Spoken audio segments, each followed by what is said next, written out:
então, a gente fez um pequeno histórico das escolas, tá? E eu acho um ponto interessante para quem está estudando, trabalhando dentro da área de educação, né?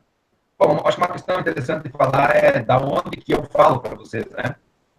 A minha formação é de informática, eu tenho bacharelado em informática.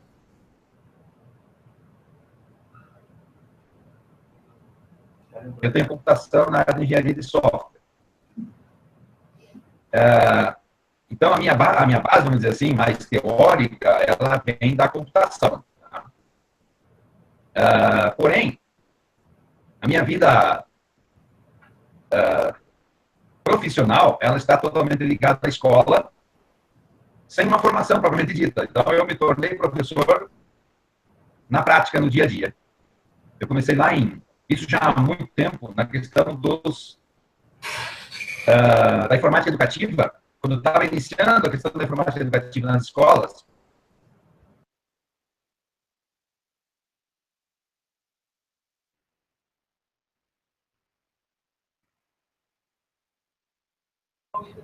Dário, eu tirei o vídeo. Deixei só tu para ficar melhor a comunicação, tá? Tá ok. Pode ser. Volta o teu vídeo aí agora.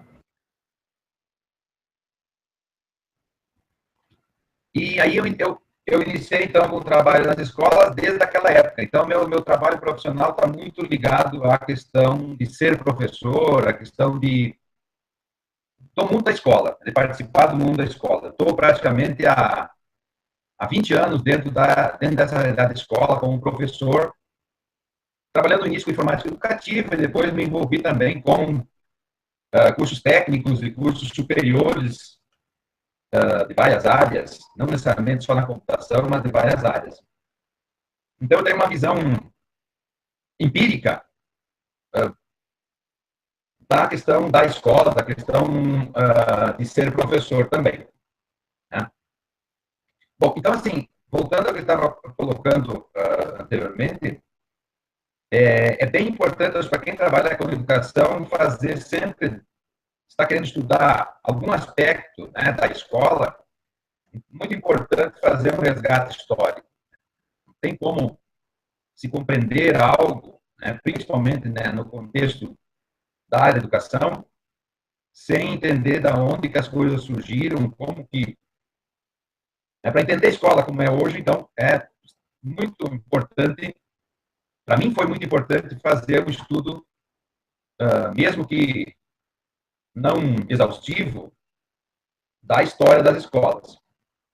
Então, acho que um livro que eu sugiro para quem quer entender um pouco mais da escola, mais a fundo a questão da escola, tá? Que eu usei para essa parte como base para essa parte de histórico, é o livro Produção da Escola, Produção da Sociedade, de um francês chamado André Petitat. Esse livro tem na biblioteca da UPF, é um livro relativamente denso, mas é bem interessante para se entender um pouco a ideia de como se formou a escola que nós temos hoje. Ele é um autor... Bom, como o meu objetivo é fazer uma análise, como eu venho também da computação, a gente tem uma visão, assim, naturalmente meio que crítica da escola, né? E a minha tese especificamente é fazer uma análise crítica da escola. Então, os autores que a gente escolheu para o histórico, para montar o modelo educacional vigente, também são autores críticos da escola. Né? Então, o André já faz um histórico geral das escolas da Europa, mais especificamente da França, né? E ele destaca, então, que não se pode prender, quando se fala em estudo das escolas, não se pode prender a uma única instituição. Né? Então, tem que tomar cuidado quando se faz estudos empíricos, né? Você está trabalhando com uma única instituição ou um único nível escolar. Então, o André Petitat fala da importância de ter uma visão múltipla, multifacetada da escola. Então, o estudo dele é um estudo bem amplo com relação a todos os níveis escolares, não especificamente algum nível, alguma escola em específico. Então, ele divide, basicamente, de uma forma bem resumida, tá, falando para vocês, em cinco etapas da história da escola. A primeira etapa, ele fala das escolas da Idade Média, lá no século XII, no século XIV, em que tinha basicamente dois tipos onde se iniciara uma questão do aprendizado, né? Assim, o princípio da escola. O primeiro deles seria o aprendizado corporativo, ou também chamado sistema de aprendizes, em que estava, com o início das cidades, estava em crise a questão do feudalismo, os senhores feudais que eram praticamente donos de muitas pessoas, né? E com o crescimento das cidades, as pessoas passaram a ter a possibilidade de solicitar essa liberdade dos senhores feudais, né? E com esse crescimento dessa liberdade dessas pessoas, também foi crescendo a questão do trabalho do artesanato e do comércio. Aí os artesãos e os comerciantes basicamente criaram essas comunidades profissionais, grupos de profissionais chamadas de corporações. E elas competiam entre si para ver quem dominava, quem mais mandava nas antigas comunidades, antigas cidades. E a partir daí, então, essas comunidades de profissionais perceberam que era necessário que os mestres, que determinadas pessoas que tinham mais conhecimento em artesanato e no comércio, ensinassem os aprendizes. Então, foi o princípio da escola, né, segundo o Petitat, surge daí, dessa ideia. Então, nessa concepção, o aprendiz morava, se fazia um contrato entre o aprendiz e o mestre, e o aprendiz, que eram jovens, né, naquela época, iam morar na casa do mestre, e tinha, então, esse contrato se fazia geralmente, o tempo não era específico exato, era de 2 a 12 anos, esse intervalo de 2 a 12 anos. Na medida que o aprendiz cumpria esse contrato, ele se tornava, teria um outro nível, deixava de ser aprendiz e passava a ser companheiro. E conseguindo adquirir todos os equipamentos do artesanato para ser um artesão, ele podia, então, chegar depois de ser companheiro, a ser um mestre. Basicamente, o mestre ensinava, então, para esse aprendiz, as atividades de artesãos.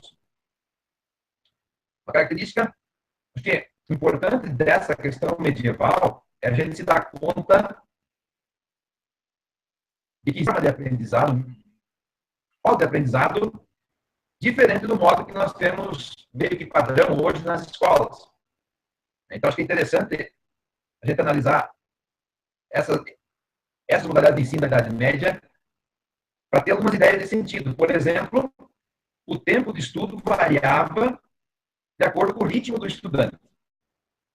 Então, isso é uma coisa que não está tão presente mais hoje na nossa escola tradicional, né? Mas nessa época era assim. O aprendiz, ele ia aprendendo de acordo com o ritmo dele. Não tinha uma necessidade de dizer que eu tinha que aprender em um determinado tempo, como muitas vezes é na escola de hoje. Não havia uma reprovação também, uma outra característica, né? Não existia esse conceito, essa ideia de que o aprendiz não fosse capaz de aprender determinadas coisas. Não havia esse conceito de reprovação, né? E uma outra característica interessante de se analisar depois nós vamos falar no modelo educacional vigente, né? Se a gente olhar para essas questões, né, já tem um apontamento da finalidade do ensino, da onde surge. Nesse surgimento do ensino, a finalidade está muito ligada ao trabalho. Por mais que hoje se tem muitas vezes o discurso na escola de que não é só formação voltada ao trabalho, né, tem formação do cidadão, né, a formação geral, mas vejam que já aí no início, o aprendiz ia para aprender o ofício do mestre, que era o artesanato, o trabalho do comerciante, o trabalho comercial. Ou seja, estava muito ligado ao trabalho. alguém pode dizer assim, não, as escolas humanistas depois elas surgiram de forma independente e tal. Mas é uma sequência, é a história da escola. Então, certamente algumas questões são herdadas da idade das escolas humanistas, são herdadas da Idade Média, né? Então, veja, no início já está muito ligado ao trabalho, propriamente dito, né? E outra modalidade de instituição da Idade Média são as escolas elementares de primeiras letras. Então, a alfabetização primária. Ensinar as pessoas a ler, escrever, basicamente, e calcular.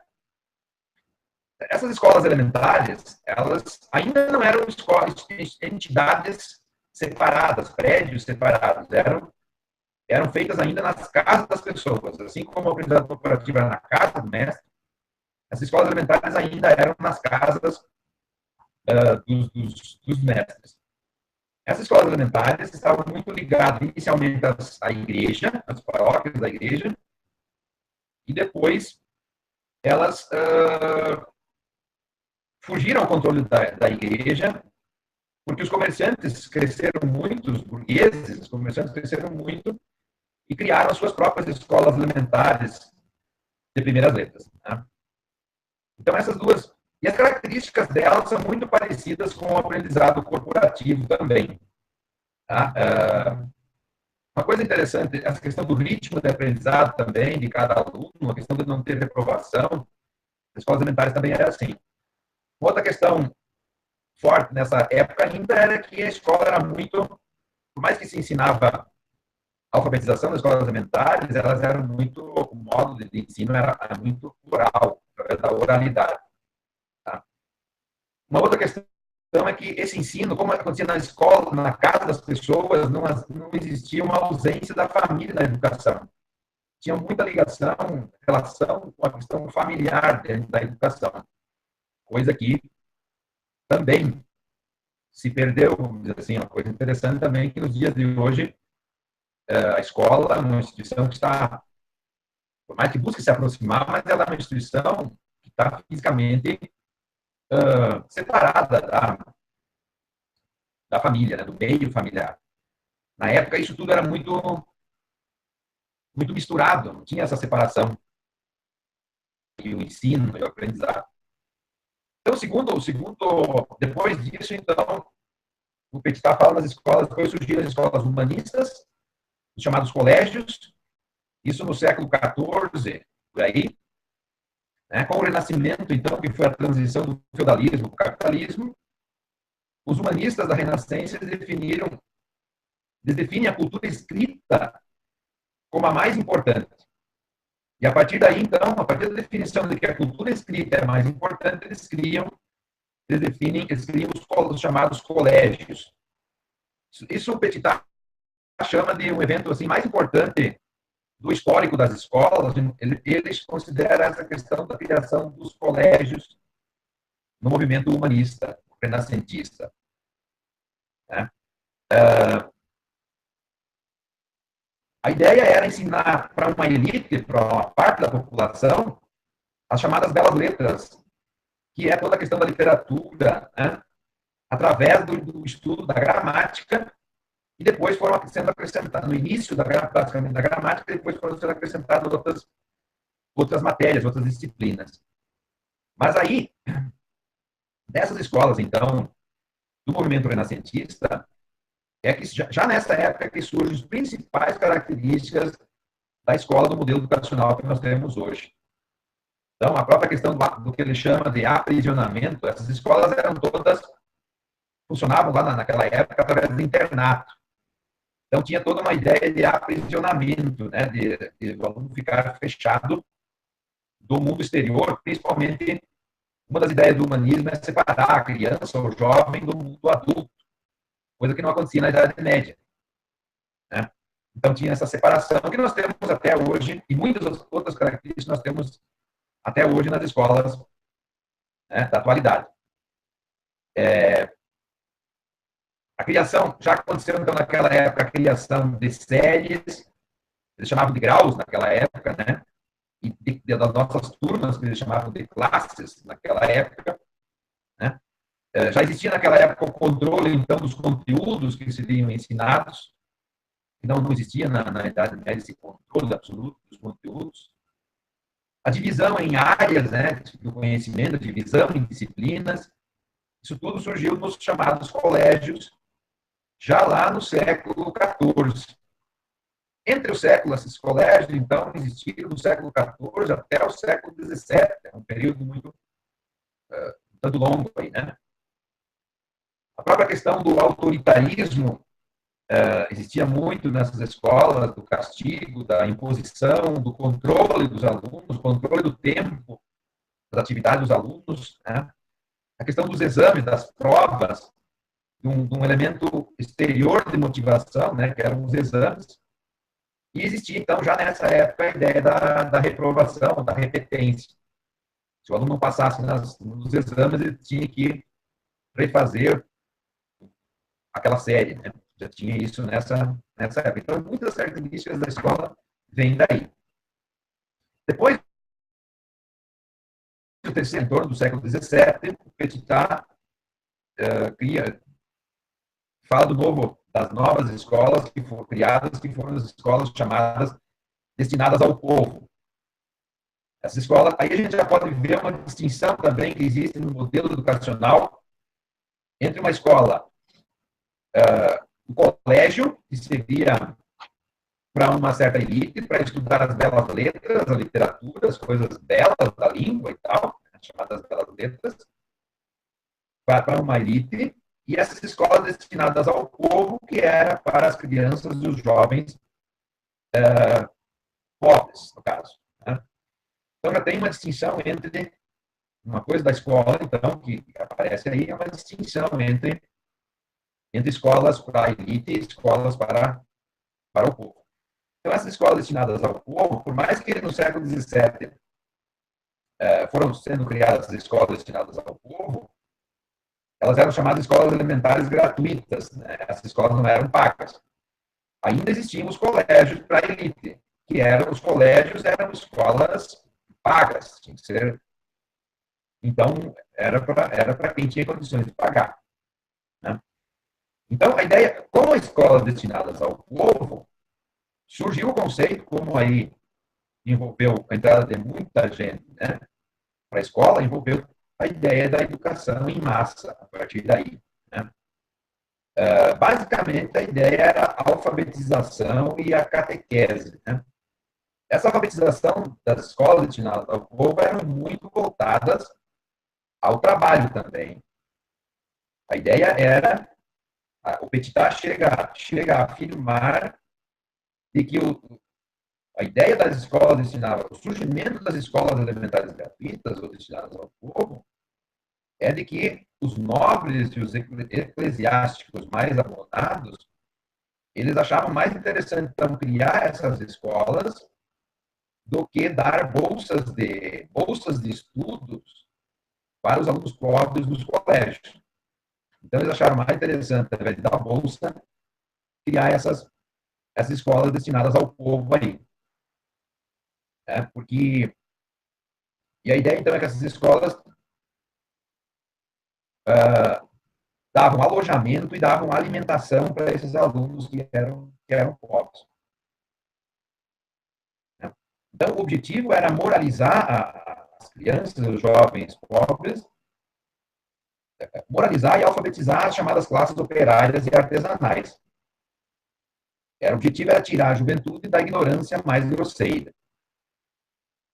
Isso, numa visão de quem criou essas escolas, era uma visão, então, ao mesmo tempo de formar esses jovens pobres como mão de obra para o trabalho, e também, a partir daí, se via uma ameaça para a sociedade. Esses jovens, não tendo nenhuma formação, né, eles se tornavam uma ameaça para a sociedade.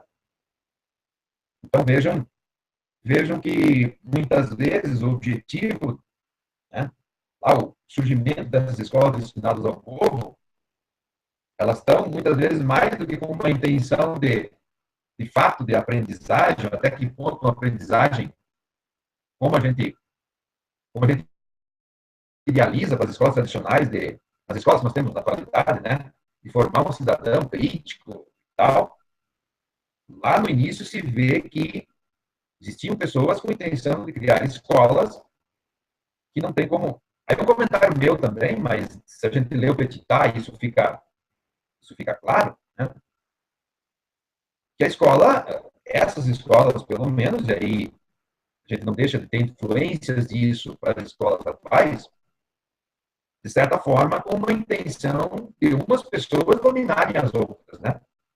Eles falam essas pessoas que decidiam as questões da sociedade, os nobres, os eclesiásticos abonados, ele usa o termo, para dominar as classes operárias ou as classes artesanais. Então, de certa forma, usar a escola como uma forma de dominação.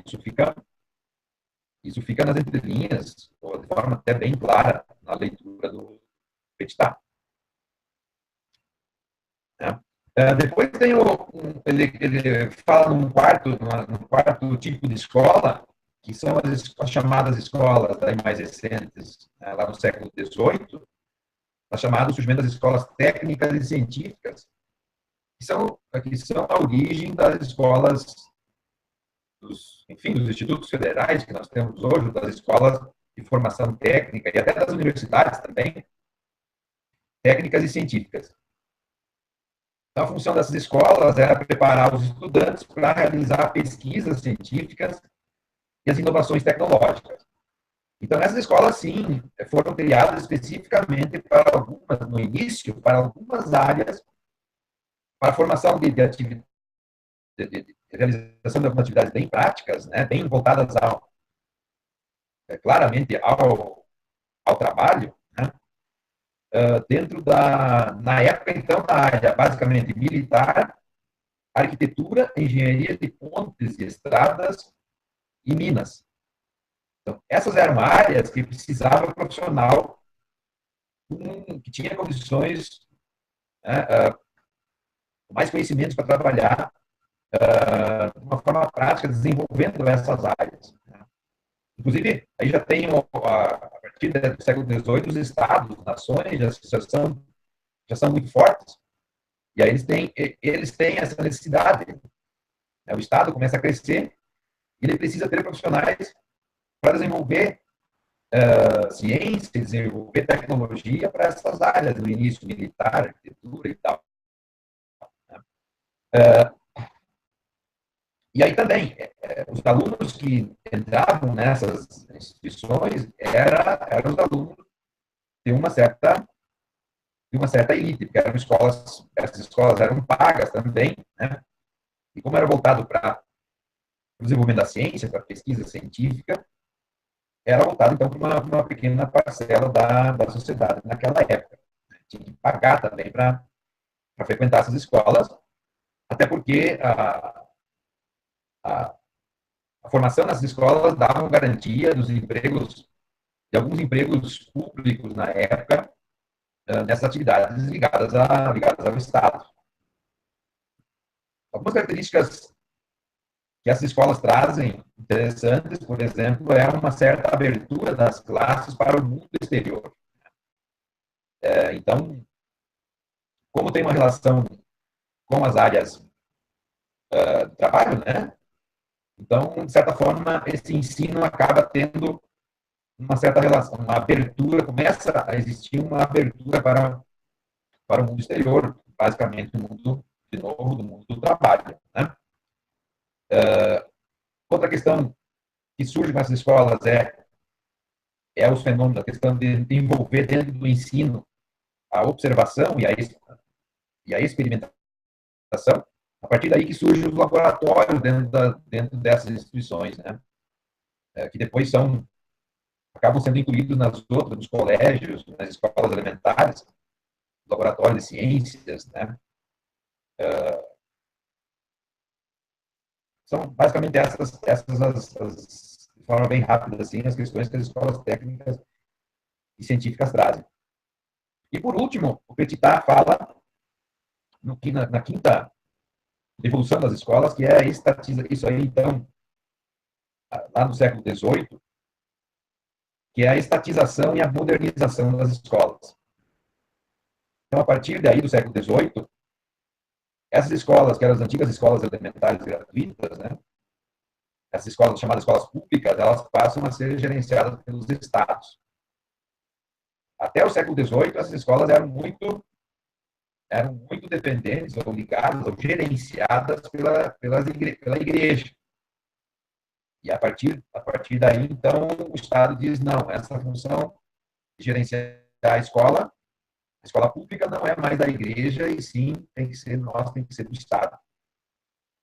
E a partir daí, então, o Estado traz para a escola o ensino da moral e não mais das leis divinas. Né?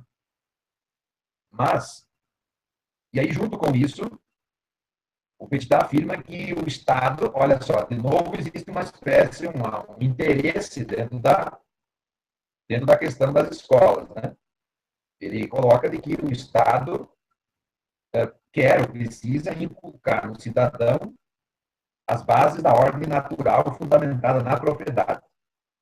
Tem que se tornar uma coisa, as pessoas têm que entender, isso sim, tem que se ensinar, que a propriedade é uma coisa natural, que não tem que questionar, isso é uma coisa, que daí surge então toda a ideia de defender a propriedade privada, a ideia do capitalismo em si, né? Então, também aí a gente vê um certo interesse, uma certa dominação de quem cria e gerencia as escolas. Né? Então, a escola não é uma coisa assim tão neutra, pelo menos na visão do Petitat, né? Tão neutra quanto parece. Então, essas escolas públicas gerenciadas pelo Estado são destinadas à grande massa da população. É importante a gente se dar conta de que ainda continuam as escolas privadas, né, as escolas para a elite, e essa questão está mais ligada, então, essa questão do Estado está ligada à escola pública, então, que é destinada à grande massa da população. E aí ele afirma também que não existia um interesse, essa escola não fazia uma emancipação do povo maior do que as escolas anteriores.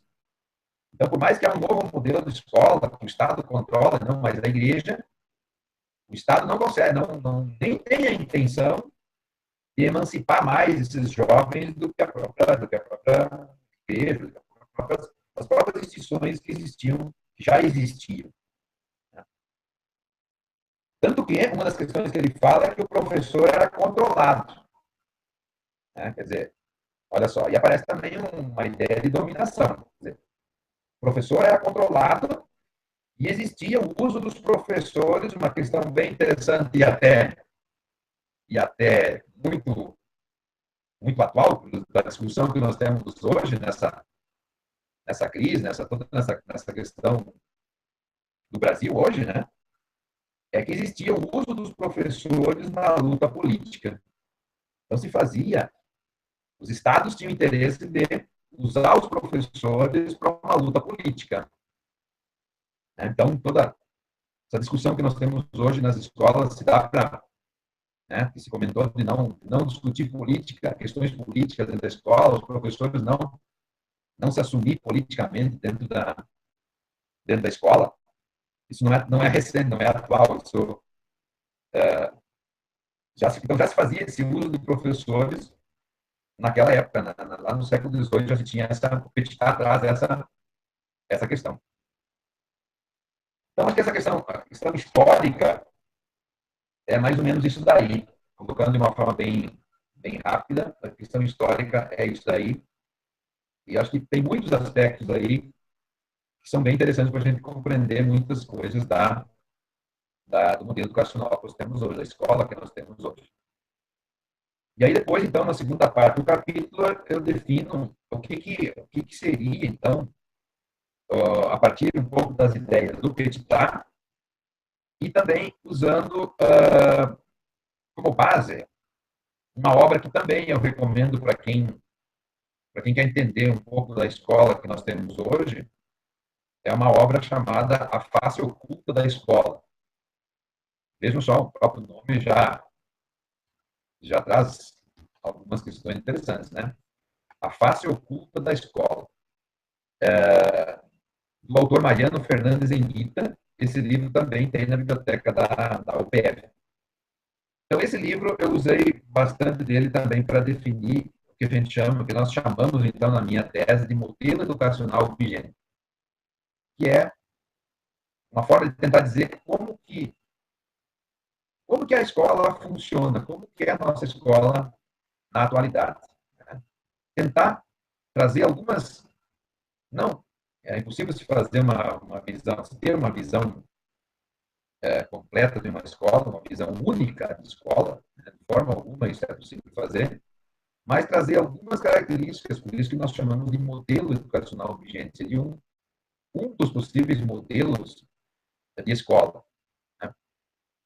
Bom, então, usando essa obra do Enguita e da face oculta da escola, usando muito o Enguita, tá?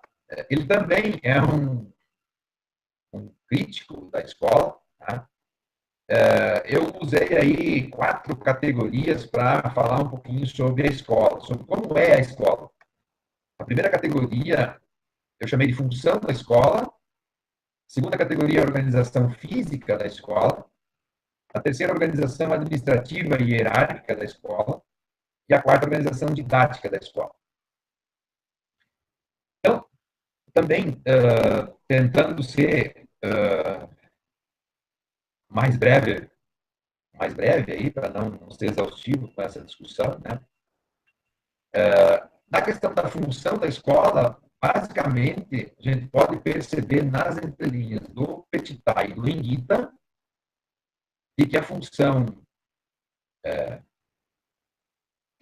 usando um pouco o termo do Enguita, né? A função oculta, né? A função oculta da escola, oculta, mas, na minha opinião, isso é uma opinião minha com relação à vivência de escola, né? E corroborando a partir da leitura da Enguita, a função da escola é preparar para o trabalho. Fundamentalmente, a função da escola é preparar para o trabalho.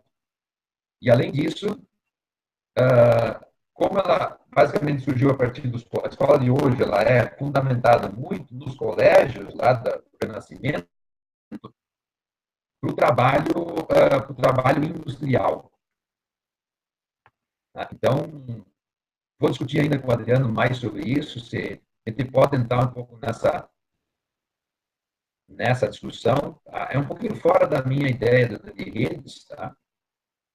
Mas, a partir das leituras, é isso que fica muito claro.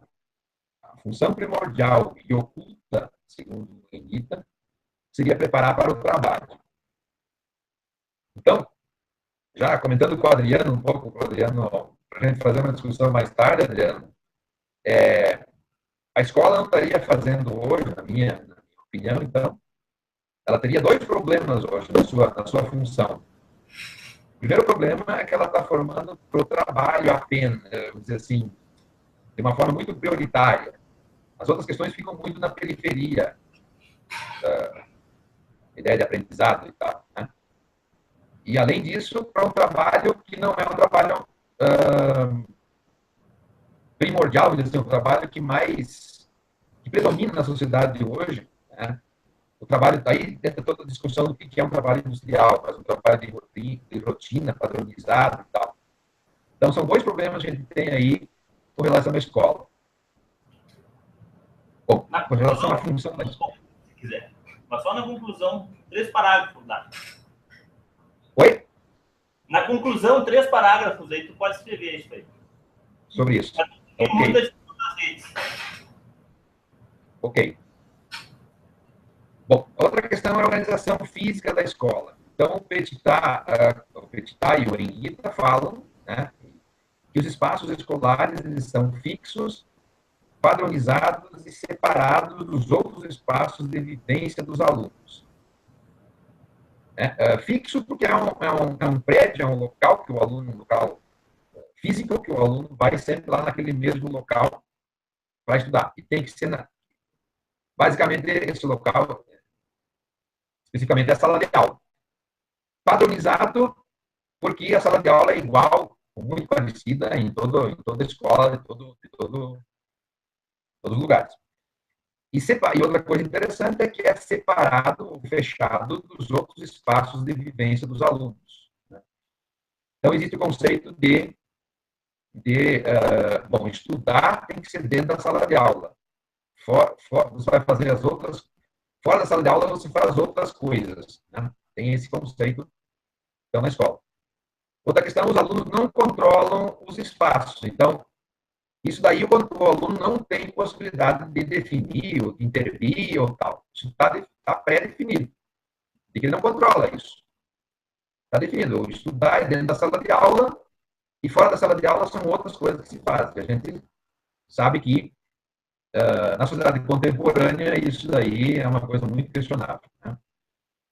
E outra coisa que o aluno não controla é os recursos da escola. Né? O aluno não tem acesso a tudo que ele quer dentro da escola. Até tem, mas através de alguém, a sala está chaveada, o projetor multimídia está com chave também, enfim. O aluno não tem, é tudo feito para que o aluno não tenha a ideia de liberdade ou a ideia de posse. Outra questão que ele fala, o espaço da sala de aula imita um sistema de produção em série. Então, né, a própria questão da organização da sala de aula, das classes, das louças, é colocada em série. Né? E, até hoje, a maioria das escolas funciona dessa forma. O tempo das atividades escolares é separado das outras atividades da vida dos alunos. Então, assim como eu falei antes que os espaços são separados, né, o tempo também. Então, o tempo do aluno, quando ele está na sala, aquele tempo que ele está na sala de aula é atividade séria, atividade que ele tem que estudar. O tempo para ele brincar, para ele fazer outras atividades, não é na sala de aula, ele vai fazer fora daquele horário, né, no outro tempo, em outro tempo. Também isso, a gente sabe que na sociedade contemporânea não é assim que funciona muitas vezes. O tempo escolar é concebido de forma linear e sincronizada, e os eventos são uma sucessão de acontecimentos cronologicamente ordenados, definido no calendário escolar que é predefinido por instâncias superiores. Então, está tudo organizado cronologicamente, né? Tem a sineta que bate, tem os horários, a aula tal é na hora tal, dia tal da semana, está tudo organizado, está tudo pré-definido anteriormente. Quer dizer, o aluno recebe isso de uma forma pré-definida, não participa da organização disso. Isso é relacionado à organização física e temporal da escola. Depois nós temos a organização administrativa e hierárquica. Nessa questão, a gestão escolar é realizada através de uma estrutura hierárquica entre todas as instâncias escolares, inclusive entre os professores e os alunos. Então, a escola é uma hierarquia. E aí eu já faço tudo funciona sob um sistema hierárquico, né? A estrutura administrativa da escola, e isso vai até a sala de aula. Então, na sala de aula também existe uma hierarquia. O professor tem uma posição, por mais que se diga muitas vezes de outra forma e tal, mas essa questão oculta da escola, do Iguita, né, diz que existe alguém que é superior, está numa posição superior ao outro, o professor em relação aos alunos, determinados alunos em relação aos outros dentro da escola. Existe essa visão, essa cultura da hierarquia dentro da escola. A organização administrativa está centrada no paradigma da eficiência de Taylor. Né? A hierarquia existe dentro da escola muito em função disso, porque entende-se que para a escola se organizar, ela tem que ser eficiente, segundo a ideia de Taylor. E o que é eficiência para Taylor? A eficiência é de que tem que se controlar de forma absoluta todos os produtos e todos os processos. Isso também é questionável né? Porque quando se fala em uma empresa que fabrica determinado produto físico e tal, muitas vezes isso daí até é importante, é necessário e tal, mas quando se fala em educação, em ensino, processos de ensino-aprendizagem, o controle absoluto dos processos e produtos muitas vezes é questionável, né? Mas é, de certa forma, o que acabou acontecendo dentro da escola, com todos os índices de eficiência, as avaliações que se fazem, né? Essas avaliações que nós temos hoje, está ainda muito dentro da ideia, os números que as escolas e professores e tal têm que atingir, está muito ligado ao controle, a esse controle, a essa eficiência do Taylor. E para se chegar a isso, tem que trabalhar de uma forma hierárquica, tem que impor isso para as pessoas através, isso se faz através de um sistema, de um controle hierárquico. E aí, para chegar a isso também, o Taylor disse lá que tem que se dividir as tarefas, tem que se padronizar essas tarefas. Para ser mais eficiente, tem que dividir tarefas, tem que padronizar as tarefas, tem que rotinizar, tem que tornar uma rotina as atividades. Isso tudo se trouxe para a sala de aula, tudo se trouxe para o processo de ensino-aprendizagem. Além disso, para conseguir a eficácia do sistema escolar, a eficiência e eficácia, o sistema escolar deve ter um padrão claro de funcionamento. Então, tem que ter toda uma burocracia, através de condutas, através de normas, regulamentações, que estão todas pré-definidas. O aluno vai chegar na escola e ele vai ter que seguir essas normas, regulamentações que já estão pré-estabelecidas. Não, né, dificilmente ele participa dessas organizações, dessas definições aí. Além disso, a escola tem uma grande preocupação com a manutenção da ordem. Né? Então, por que existe uma preocupação tão grande com a ordem? Porque se quer uma eficiência através da padronização. E para ter essa eficiência através da padronização, tem que forçar as pessoas a fazer determinadas coisas. Isso se faz através da hierarquia. E só assim, através dessas questões, é que se consegue manter a ordem, que se busca. Também não se procura manter a ordem. Né? E aí, muitas vezes, não é o que se consegue dentro da escola. É a crise que se vê muitas vezes na escola de hoje, é essa questão dos alunos não quererem seguir essa ordem que a escola quer impor.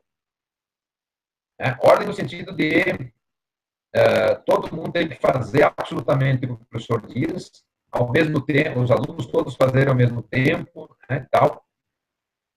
Aquela questão de que se o diretor chega na sala de aula e tem muito movimento dentro da sala de aula, né, tem uma desordem, tem um caos lá dentro daquela sala de aula, né, isso é visto de uma forma muito, muito negativa por essa visão de escola. E aí, já comentando um pouco na visão da sociedade contemporânea, a produção de conhecimento, o desenvolvimento da criatividade e tal, ela não vai, muitas vezes, acontecer apenas com a ordem. Né? Então, é questionável isso. O aluno é submetido à relação de autoridade e aprende a ser submisso a ela. Então, já comentei bastante sobre a questão da hierarquia. Os superintendentes avaliam os professores avaliam o aluno. Então, tem toda uma questão de avaliação também aí. Depois, a última dimensão é a da organização didática, que é a maior, né? Na verdade, dentro da organização didática que acontece a questão primordial, que é a ideia do processo de ensino-aprendizagem em si. Como acontece o processo de ensino-aprendizagem. Bom, então, existe a questão que já foi comentada aqui, da seriação, da ideia da criação das séries, que é dividir. Nas séries é dividir o conhecimento em um determinado número de anos escolares e de forma sequencial e gradativa. Então, você vai ensinar. Isso vem das teorias da evolução, das teorias da psicologia, né, do desenvolvimento humano, de que as pessoas aprendem determinadas coisas em determinada idade. Né? Então, a partir disso foi criada a ideia das séries, então se dividiu o conhecimento entendendo que determinado conhecimento é mais simples, é gradativo. Esse conhecimento vai ficando mais complexo, e aí a pessoa vai aprendendo ao decorrer da idade. Foi criado esse conceito de seriação, de série. Outra questão é que em cada ano escolar, os alunos de mesma, está ligado a esse tema, que é de mesma faixa etária, devem assimilar determinados conteúdos para a sua idade, que eu já comentei. O aluno outra questão. O aluno é aprovado para o próximo ano escolar, caso assimilar o conteúdo, e deverá repetir o mesmo ano, caso não assimile. Então, entende-se que o aluno precisa aprender todos aqueles conhecimentos daquela série que foram definidos, pré-definidos para aquela série e para aquela idade dele. Se ele não aprender, não demonstrar através dos exames que ele aprendeu aquilo, ele vai ter que repetir o ano, vai ter que estudar aquilo mais um ano. Né? Outra questão, os alunos de mesmo ano escolar são divididos em turmas, que são grupos, geralmente grupos de alunos, que vão frequentar atividades escolares no mesmo ambiente, na mesma sala de aula. Então, isso gera também uma divisão entre os alunos de mesma série. Cada grupo vai se relacionar mais com os alunos da mesma sala de aula. Outra questão, nessa questão da enturmação, o Anguita fala que, de certa forma, ela homogeneiza os alunos, pois as turmas agrupam os alunos pela... Aí entra a questão da forma que as escolas acabam criando essas turmas. Então, muitas vezes, na maioria das vezes, as escolas acabam enturmando criando essas turmas pelas igualdades. Então, os alunos mais iguais são colocados, na maioria das vezes, nas mesmas turmas. Isso, na visão dele, aumenta as desigualdades e favorece as turmas acaba favorecendo as turmas de maior prestígio. Dessa forma, acaba criando dentro da escola uma ideia de desigualdade. A turma A é a turma boa, a turma B é a turma regular, a turma C é a turma dos alunos problemáticos, por exemplo. A outra questão, então, é a questão do currículo dentro da organização didática. O currículo é uma divisão pré-determinada dos conteúdos a serem ensinados na escola, em diferentes áreas do conhecimento, denominadas de disciplinas.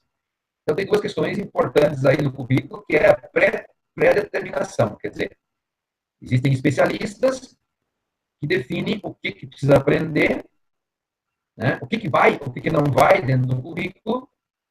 Isso é pré-determinado, na maioria das vezes não existe participação do aluno nisso, muitas vezes nem da escola, isso vem de instâncias superiores, muitas vezes, aí entra uma outra questão que dá para discutir também, é toda essa questão que nós temos hoje da base comum curricular, né? Então, além disso estar pré-definido, a ideia é que isso seja igual para todo o Brasil, né? O mesmo currículo para todo o país.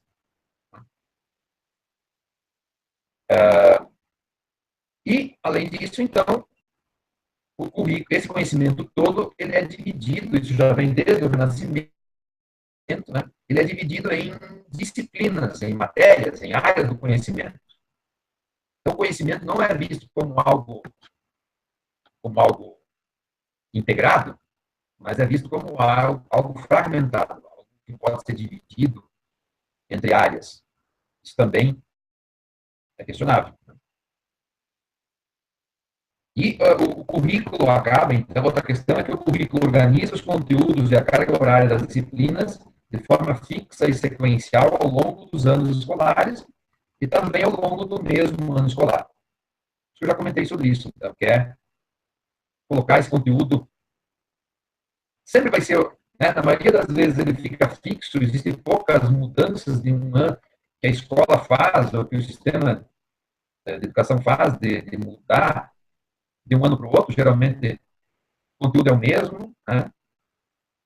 Ele é sequencial sempre o conteúdo, na maioria das vezes, né? Não existe uma questão de determinada turma querer aprender primeiro determinado conhecimento em relação ao outro, né?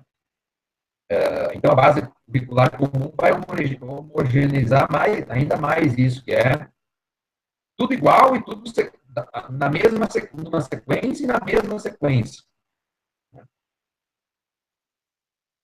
Além disso, a duração de cada disciplina, em termos de carga horária, cria uma hierarquização dos saberes. Né? Então, português e a matemática sempre tem uma carga horária maior em relação às outras disciplinas. Isso, implicitamente, está dizendo que português e matemática é mais importante do que outros conhecimentos. É isso que acaba acontecendo. O currículo define uma cisão, isso está tudo dentro do currículo. O currículo define uma cisão entre tarefas intelectuais e as tarefas que são executadas na prática, né? entre a teoria e a prática. Existe o conceito de teoria. Na visão de autores que eu estou estudando da teoria de redes, nós não deveríamos considerar esse conceito cartesiano, né, que Descartes criou, que é dividir teoria e prática. Essas atividades todas, o trabalho intelectual e o trabalho de usar esse conhecimento, né, intelectual, pôr em prática através da resolução de um problema do mundo real, isso não pode ser visto como separado de forma alguma. Porém, nós temos isso na cultura da escola, isso vem desde o Descartes, né? Está muito presente. Outra questão, a aplicação do currículo faz com que as atividades de sala de aula sejam mais de execução do que de concepção.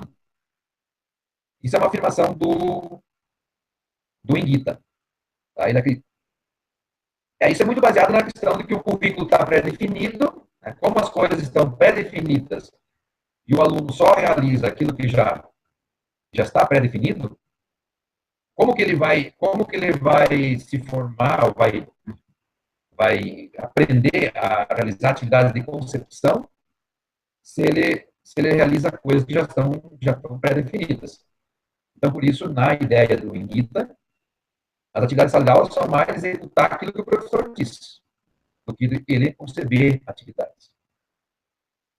Outra questão, o processo de ensino-aprendizagem é fundamentalmente centrado na transmissão de informações, né? Acho que isso também já está muito difundido e está muito discutido, né? Outra questão, no processo de ensino-aprendizagem predomina o método simultâneo, consistindo em atividades sincronizadas e concentradas no mesmo local.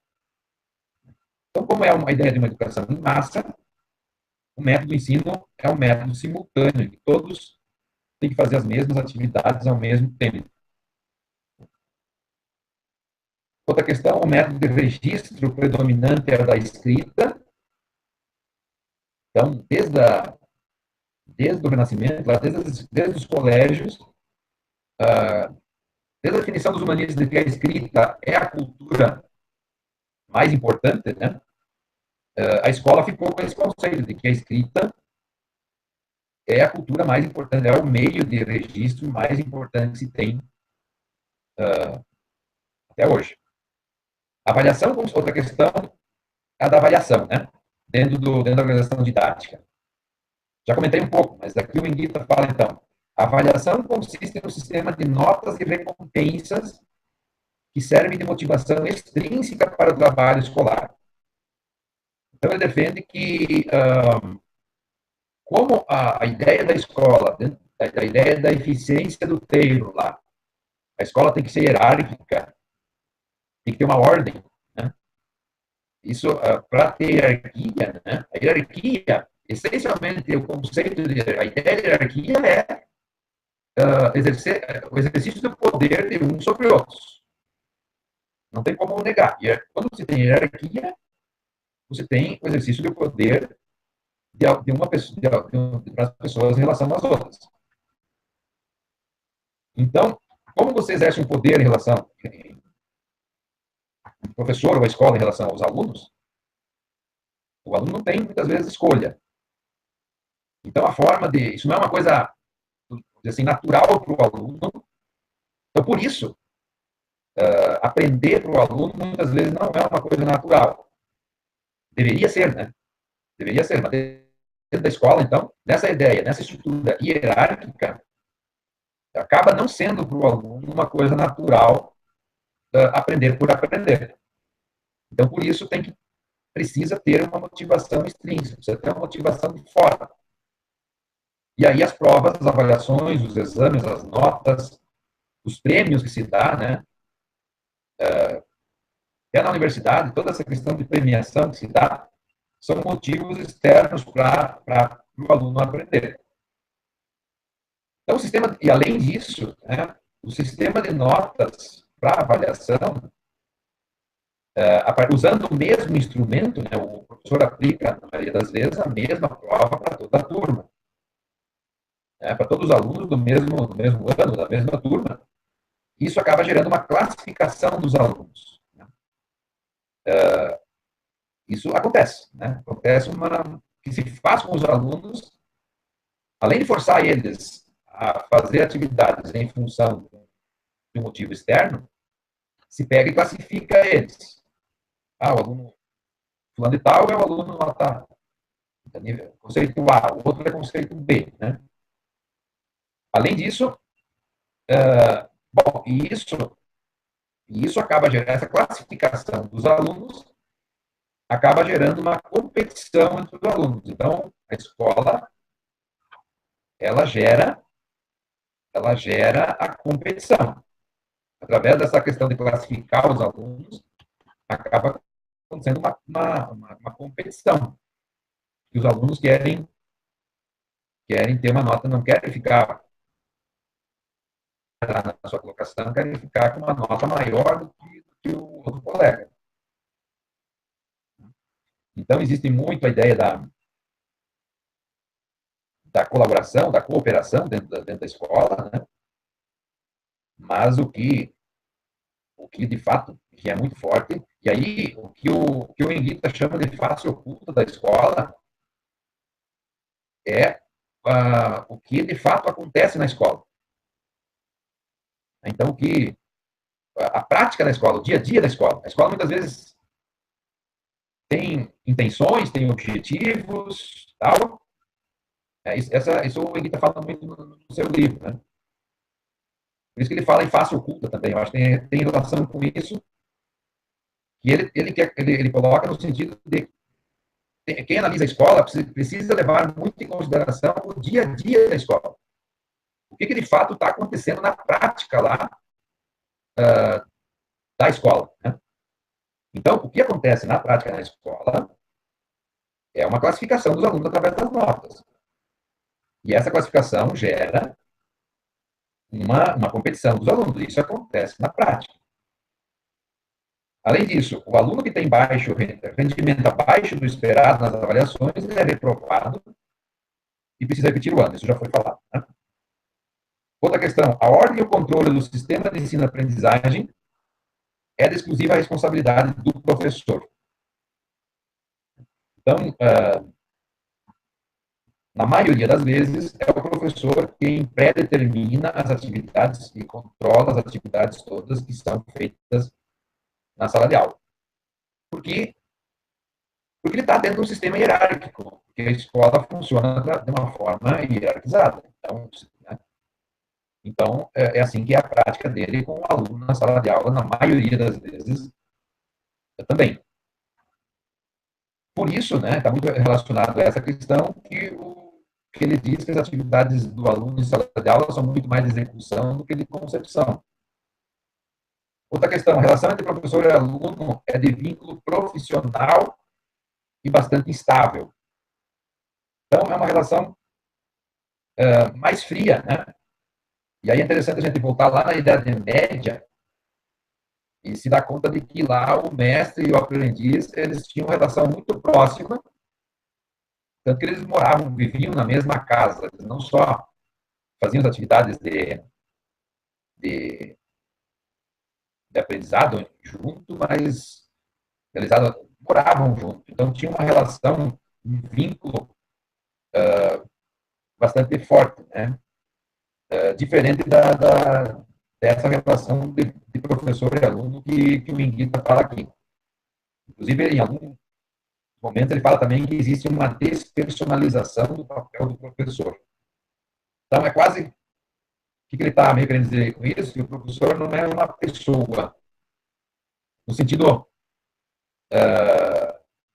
humano, das relações humanas. Ele é meio que uma máquina, ele é alguém que está dentro do sistema de eficiência do Taylor. Ele é alguém que tem que fazer, que tem que ter um produto, um processo lá da escola, né, para atender os números da escola e tal. Então, existe uma despersonalização do papel do professor, nesse sentido aí. E, por último, dentro da apresentação didática, a imagem do professor é de um profissional individualista, de superioridade por mera razão do cargo. Ele quer se referir ao profissional individualista no sentido de que, na escola, no modelo de escola que a gente tem hoje, o sucesso na sala de aula, ele se deve, isso está na cultura da escola. O sucesso dentro da sala de aula, um processo de ensino-aprendizagem, ele se deve muito mais aos méritos do professor do que qualquer outra coisa. Do que, sei lá, do que a preparação coletiva do grupo de professores, né, do que toda a organização da escola, de certa forma, a escola, a estrutura toda da escola, ela joga essa responsabilidade em cima da individualidade do professor. Então, é o professor que tem que resolver as situações. Ele é visto assim que ele resolve as situações dele sozinho dentro da sala de aula. E, além disso, ele tem uma posição, é dada para ele, dentro da escola, uma posição hierárquica superior, não em função do que ele, muitas vezes até do conhecimento dele, ou do que ele produz, ou da forma como ele trabalha, mas em função simplesmente do cargo dele. A ideia é bem de autoridade mesmo, né? De hierarquia. Ele é professor, ponto. Em função disso, ele tem uma autoridade para definir as questões dentro do processo de ensino-aprendizagem. Então, de uma forma, tentando ser breve aí, mais ou menos essa ideia aí, Adriano, acho que então, essas questões aí que seriam a definição, então, do que a gente definiu de modelo educacional vigente, ou o que é a escola, um modelo de escola que nós temos na atualidade. Muito bem, obrigado, Dário, pela sua disponibilidade. E eu vou abrir um pouco para se alguém quiser fazer um comentário, porque esse Hangout ele ficou, eu já postei no Facebook e no grupo também, né? Então a gente acaba ele está todo ele disponível para quem quiser escutar de novo, compartilhar. E a minha proposta, Dário, agora é a gente só ver se alguém quer fazer algum comentário e depois a gente já vai chamar para discussão o Freire, para que a gente possa dar conta das leituras que a gente, pelo menos parte delas, né, que a gente tinha para hoje. Abro para fazer um comentário, o que o Dário trouxe.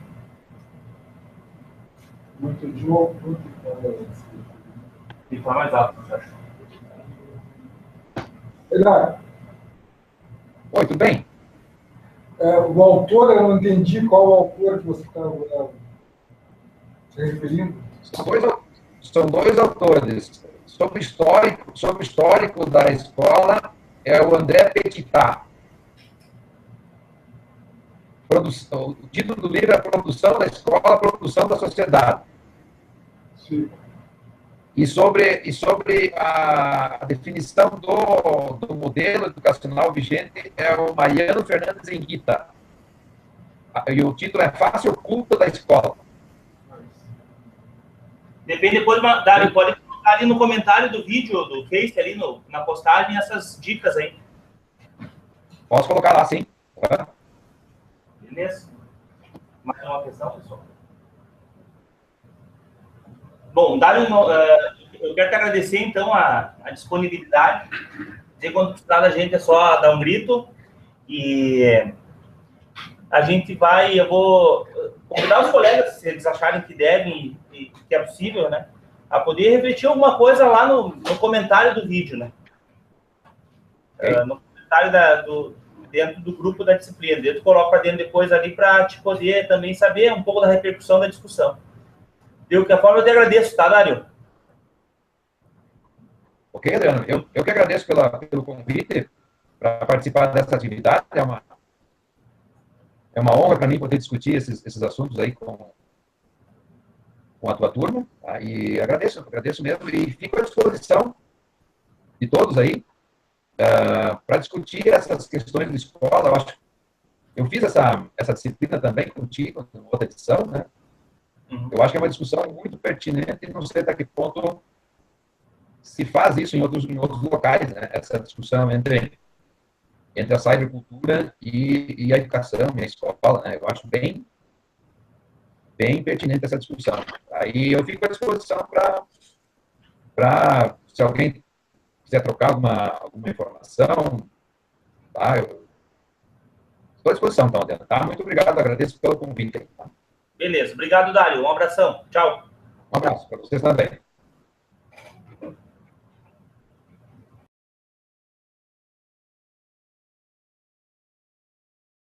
Etapa, ele fala das escolas da Idade Média, lá no século XII, no século XIV, em que tinha basicamente dois tipos onde se iniciara uma questão do aprendizado, né? Assim, o princípio da escola. O primeiro deles seria o aprendizado corporativo, ou também chamado sistema de aprendizes, em que estava, com o início das cidades, estava em crise a questão do feudalismo, os senhores feudais que eram praticamente donos de muitas pessoas, né? E com o crescimento das cidades, as pessoas passaram a ter a possibilidade de solicitar essa liberdade dos senhores feudais, né? E com esse crescimento dessa liberdade dessas pessoas, também foi crescendo a questão do trabalho do artesanato e do comércio. Aí os artesãos e os comerciantes basicamente criaram essas comunidades profissionais, grupos de profissionais, chamadas de corporações. E elas competiam entre si para ver quem dominava, quem mais mandava nas antigas comunidades, antigas cidades. E a partir daí, então, essas comunidades de profissionais perceberam que era necessário que os mestres, que determinadas pessoas que tinham mais conhecimento em artesanato e no comércio, ensinassem os aprendizes. Então, o princípio da escola, né, segundo o Petitat, surge daí, dessa ideia. Então, nessa concepção, o aprendiz se fazia um contrato entre o aprendiz e o mestre, e o aprendiz, que eram jovens, né, naquela época, iam morar na casa do mestre, e tinha, então, esse contrato se fazia geralmente, o tempo não era específico exato, era de 2 a 12 anos, esse intervalo de 2 a 12 anos. Na medida que o aprendiz cumpria esse contrato, ele se tornava, teria um outro nível, deixava de ser aprendiz e passava a ser companheiro. E conseguindo adquirir todos os equipamentos do artesanato para ser um artesão, ele podia, então, chegar depois de ser companheiro, a ser um mestre. Basicamente, o mestre ensinava, então, para esse aprendiz, as atividades de artesãos. Uma característica importante dessa questão medieval é a gente se dar conta de que forma de aprendizado, diferente do modo que nós temos meio que padrão hoje nas escolas. Então, acho que é interessante a gente analisar essa modalidade de ensino da Idade Média para ter algumas ideias de sentido. Por exemplo, o tempo de estudo variava de acordo com o ritmo do estudante. Então, isso é uma coisa que não está estão presentes mais hoje na nossa escola tradicional. Né?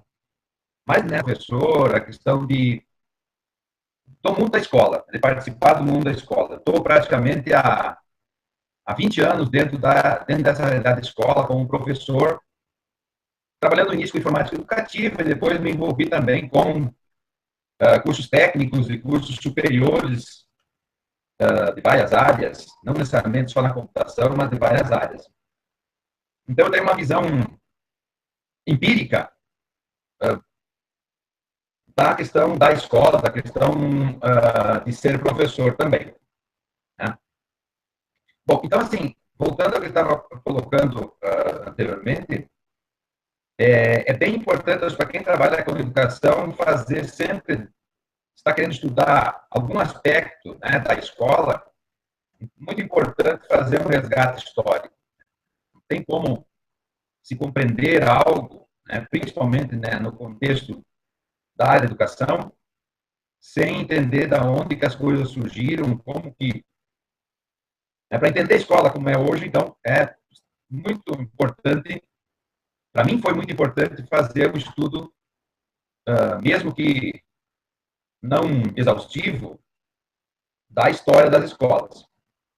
Então, acho que um livro que eu sugiro para quem quer entender um pouco mais da escola, mais a fundo a questão da escola, e que eu usei para essa parte como base para essa parte de histórico, é o livro Produção da Escola, Produção da Sociedade, de um francês chamado André Petitat. Então, a gente fez um pequeno histórico das escolas, tá? E eu acho um ponto interessante para quem está estudando, trabalhando dentro da área de educação. Né?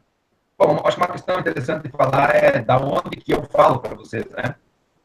A minha formação é de informática, eu tenho bacharelado em informática.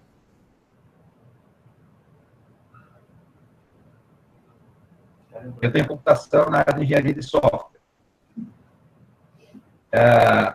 Então, a minha base, vamos dizer assim, mais teórica, ela vem da computação. Tá?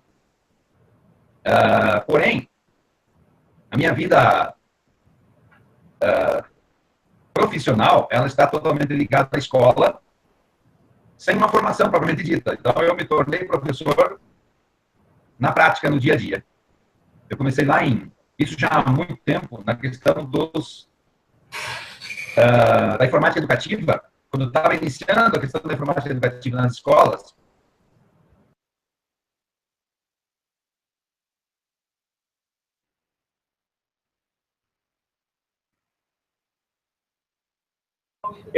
Dário, eu tirei o vídeo, deixei só tu para ficar melhor a comunicação, tá? Tá ok, pode ser. Volta o teu vídeo aí agora.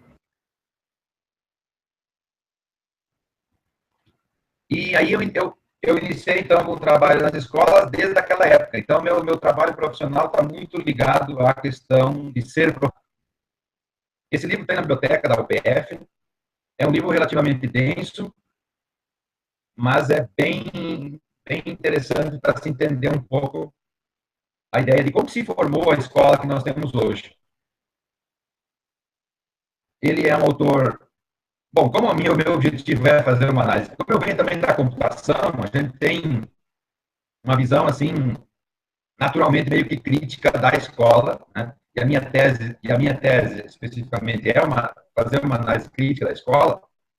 Então, os autores que a gente escolheu para o histórico, para montar o modelo educacional vigente, também são autores críticos da escola. Né? Então, o André já faz um histórico geral das escolas da Europa, mais especificamente da França, né? E ele destaca, então, que não se pode prender, quando se fala em estudo das escolas, não se pode prender a uma única instituição. Né? Então, tem que tomar cuidado quando se faz estudos empíricos, né? Você está trabalhando com uma única instituição, ou um único nível escolar. Então, o André Petitat fala da importância de ter uma visão múltipla, multifacetada da escola. Então, o estudo dele é um estudo bem amplo com relação a todos os níveis escolares, não especificamente algum nível, alguma escola em específico. Então, ele divide, basicamente, de uma forma bem resumida, tá? Falando para vocês, em cinco etapas da história da escola. A primeira